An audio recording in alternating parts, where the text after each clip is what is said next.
todos, amigos, em nome de Yeshua, a todos que estão assistindo esse vídeo. Quero compartilhar mais uma mensagem. Eu quero trazer hoje o título Teshuvá, né? O que significa essa palavra em hebraico? A gente, da primeira pregação de Yeshua, né, a pregação também de Yohanan, o imersor, que é João Batista, eles vinham com a mensagem dizendo que chuva bitchuvá, que carvá malichut chamai, né? Volte, retorne-se para Deus, porque está próximo, é vindo o reino dos céus. Amém. Então, fazendo uma comparação com a mensagem que temos recebido hoje, é a mensagem dos emissários, dos apóstolos, Shalechim, dos apóstolos enviados por Yeshua, né? O que devemos prestar atenção, como devemos entender a mensagem do Evangelho, do Bessorá, de hoje que tem chegado até nós. Amém? Eu quero começar com esse texto aqui de Atos dos Apóstolos, capítulo 2. Vamos começar do versículo 42, Atos dos Apóstolos, capítulo 2, versos 42 em diante, que diz assim: eles se mantiveram fiéis ao ensino dos emissários, à comunhão, ao partir do pão e às orações. Todos estavam cheios de temor e muitos milagres e sinais aconteceram por intermédio dos emissários. Todos os que confiavam em Yeshua, que é Jesus, permaneciam unidos e possuíam tudo em comum.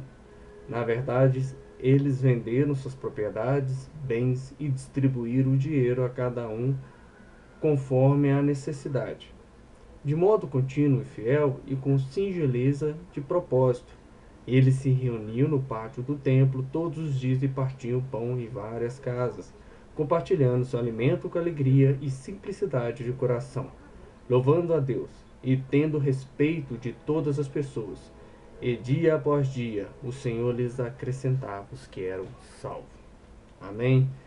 Então, eles estavam em comunhão. Nessa época que os emissários enviados tinham um Senhor, como está descrito em Efésios 4, há um só Senhor, um só batismo, né? Temos uma só igreja.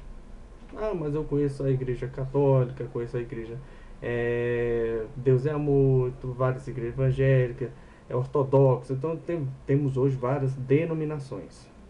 Quando nós falamos da noiva do Cordeiro, de Yeshua HaMashiach, não a dividimos em denominações. Não há denominações que separam o povo de Deus, não há parede que separa o povo de Deus. Tá escrito que Yeshua, quando assentar no seu trono, ele vai separar bodes e ovelhas. É a única separação que vai ter. Vai ter os fiéis, os que permaneceram, que estiveram nessa singeleza de coração, de propósito, verdadeiramente. Será que queremos seguir as palavras, os ensinos de Yeshua? Queremos viver uma religião que facilite a nossa vida, que nos dá uma falsa impressão que estamos servindo a Deus, Então, porque minha vida melhorou, começou a dar certo, prosperei nos meus negócios, ganhei dinheiro, então Deus está agindo na minha vida. Será que essa mensagem é verdadeira? Eu já quero adiantar aqui de antemão que não, é falsa. É um falso evangelho. Em Gálatas 1:8, o apóstolo Shaul, o rabino Shaul, que é o apóstolo Paulo, ele diz: mesmo que o anjo vier do céu trazendo outro evangelho, é maldição. Amém? Maldição. Então, em Filipenses 4, Paulo descreve que passou por nudez, fome, necessidade, um homem cheio do Espírito Santo, dentro dos propósitos de Deus, passar por isso, mas ninguém fala sobre essas coisas. Pega o versículo 13 de Filipenses 4, todas as coisas eu posso naquele que me fortalece. Uma tradução que nós temos do português. Se formos no grego, tá uma diferença e distorce a mensagem, ok? Se a gente for no grego, todas essas coisas, frio, nudez, fome, naufrágio, perseguição, perigo de morte, eu posso por aquele que me incapacita, aquele que me fortalece para me passar por essas coisas. Não que minha vida muda, mas quem muda sou eu, O Eterno entrou na minha vida, Deus entrou na minha vida um dia, o mundo continuou o mesmo, as coisas ao meu redor continuam o mesmo. O que mudou foi o meu coração. a shalom, a paz que eu sinto dentro de mim, é algo que nada pôde me dar, que nada pode nos dar, a não ser Ele, aquele que desceu dos céus, né? Foi enviado pelo Eterno, pelo Criador de todas as coisas, para nos redimir. Ele sim pode nos dar uma shalom plena. Em meio às dificuldades, sentir segurança, estar firme nas promessas que Ele prometeu, sabendo que isso há de passar. Amém. Então, os emissários tinham uma conduta, eles tinham uma doutrina que tanto eles seguiam, que foi transmitida por Yeshua, eles transmitiam aos outros que se achegavam a Deus. Amém? Então eles tinham uma mensagem a passar, eles tinham um ensino, uma didática, né, que nós chamamos de Torá, que foi mal traduzido como lei, né? Lei. Torá significa ensino, não é lei, né? O ensino do Eterno não foi anulado, o ensino do Eterno no Yeshua não transgrediu, como andam dizendo. São mais interpretações. Quando voltamos para os textos originais, achamos uma mensagem um pouco mais profunda. E creio eu que o Rua, o Espírito de Deus, tem a nos revelar. Amém? E todos que tenham ouvidos, ouçam que o Rua, o Espírito de Deus, tem a nos falar. Ok? Em Mateus 15, verso 8 e verso 9, nós temos aqui uma mensagem um pouco dura, né? Um ensino bem direto e duro do nosso Senhor, mas palavras de verdade, elas são sim como pedras, mas elas nos fortalecem, ela nos ajuda a vencer as dificuldades, ela nos ajuda a nos fortalecer para vencer essas dificuldades, como Shaul diz em Filipenses. Pois então, Yeshua diz essas palavras, é uma recitação lá de Isaías, no capítulo 29, verso 13, ele recita assim: essas pessoas me honram com seus lábios, mas os seus corações estão longe de mim. O fato de me adorar é inútil, porque ensinam regras inventadas por homens como se fossem minhas. Se achegam a mim, me honram com seus lábios, mas seus corações estão longe. Ensinando essas coisas. São pessoas religiosas que acham que estão servindo a Deus, mas não estão, né? Mas peraí, e como resolver essa situação? Pois bem, ele disse: Aniradere, eu sou o caminho, né? Eu sou o caminho, a verdade e a vida. Ninguém vai ao Pai senão por mim. Se der o caminho a seguir, que caminho é esse? Né? Há um caminho a se seguir. Há uma didática a se buscar dentro das Sagradas Escrituras para se aplicar às nossas vidas, para que possamos. Há um padrão e um perfil a ser buscado. Não apenas religioso em atos religiosos, mas acerca de conduta e de caráter, né? Se eu não me engano, em Salmos 19, verso 7, está escrito que a Torá é perfeita e restaura a alma. Restaura a alma.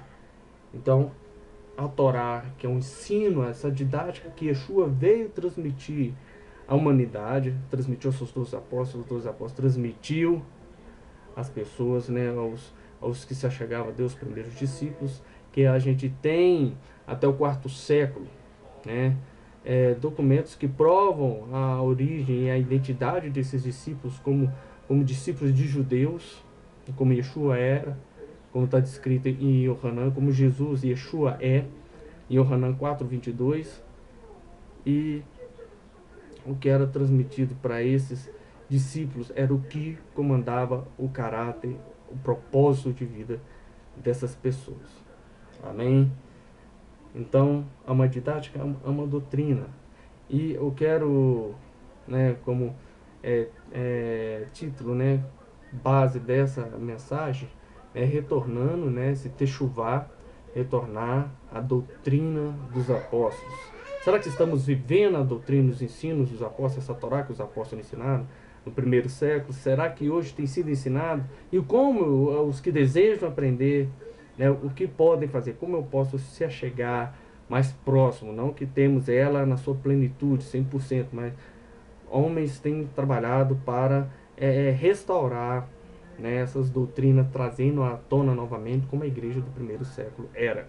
Né? Você que tem vontade de se achegar à igreja do 1º século, o Espírito Santo tem tocado em seu coração há sim um caminho, há como aprender, há judeus como os apóstolos eram, os homens que escreveram a Bíblia, os santos profetas, né? Yeshua, nosso Messias, Jesus, ele era judeu, ele nasceu dentro da comunidade judaica, guardou as leis, ele nunca anulou, ele nunca falou que aquilo que Deus fez perpétuo, ele estava anulando ali, que não ia ser mais perpétuo, continua perpétuo, porque a terra de Israel existe, Israel é um estado, é uma realidade, o povo judeu começou a retornar, foi preservado, grandes impérios tentaram aniquilar o povo judeu, matar o povo judeu, teve a Inquisição desde 1492, no decreto de Alhambra, o judeu veio sido perseguido, vários milhões morreram, mais de 15 milhões morreram nas fogueiras santas, foram inquiridos, foram expulsos, perseguidos, maltratados, né? E logo depois o judeu cai, né, no Holocausto, mais de 6 milhões, cerca de 6 milhões morreram no Holocausto, ali um ódio antissemita terrível. Até hoje o judeu tem sido rejeitado pelo mundo, como povo de Deus, tem sido rejeitado pela igreja como povo de Deus. Mas será que dentro das cartas que nós temos como doutrina para a primeira igreja nós encontramos essa mensagem? Que o judeu foi esquecido, que o judeu, aliás, a igreja, o novo Israel de Deus, o judeu já não existe mais, o judeu de hoje, o Israel político de hoje não é mais o Israel bíblico. Isso é para quem sabe ler um pingo é letra. Então temos a Sagrada Escritura, temos os textos em português que nos abençoam, temos tradições, né, as traduções da Bíblia, várias traduções que nos abençoam, e temos originais, temos o grego, temos o hebraico, que podemos estudar e descobrir um pouco mais, abrangindo nossa visão, abrangindo nossa mente, abrangindo nosso conhecimento, nos amadurecendo, abrangindo o nosso acervo intelectual.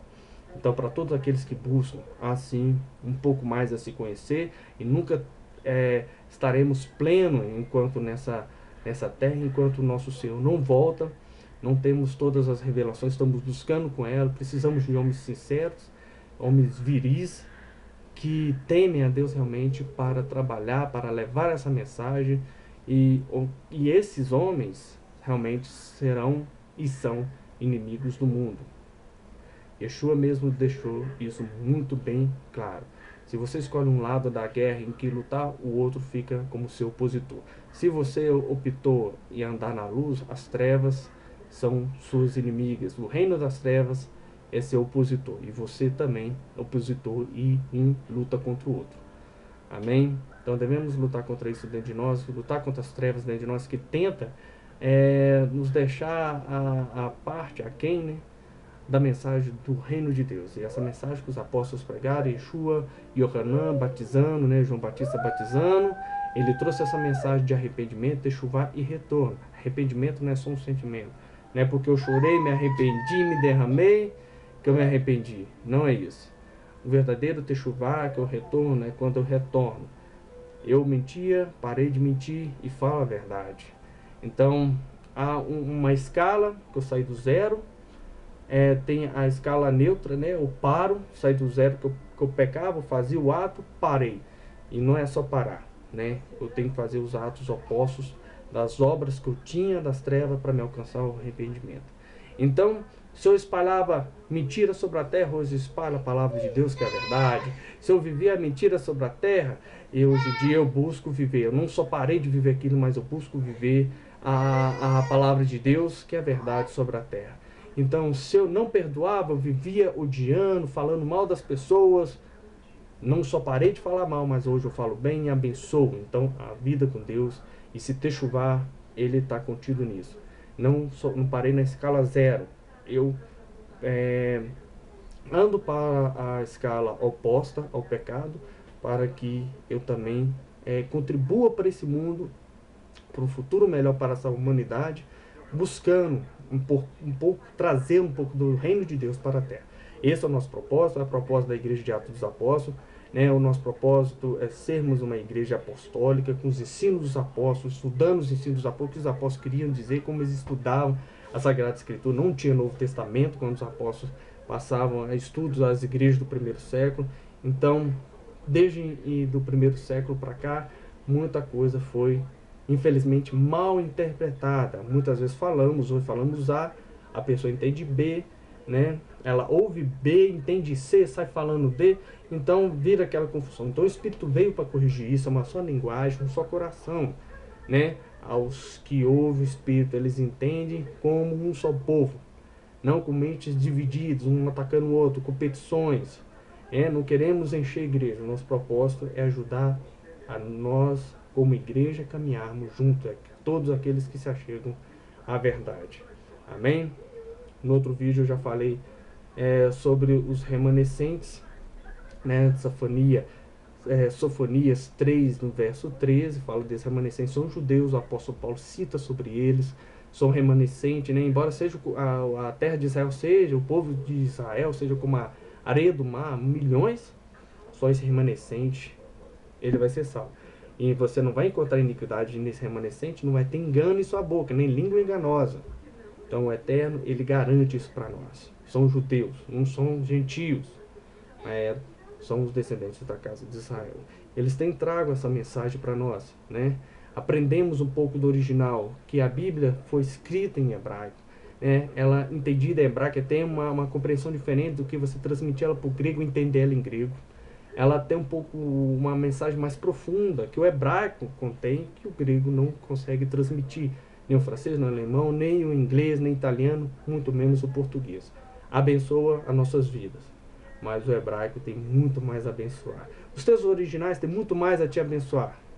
Se você é desses que se encaixa em Romanos 12:2, que não se deixa modelar pelos padrões do mundo, um pouco mais perto do original, não se deixa modelar pelos padrões do mundo, mas procura transformar o mundo pela renovação da sua mente, adquirindo novas informações, buscando a verdade, cavando. Você é um desses restauradores, que você vai ver escrito lá em Isaías 58. E vale a pena a gente ler esse texto lá de Yeshayahu, no capítulo 58,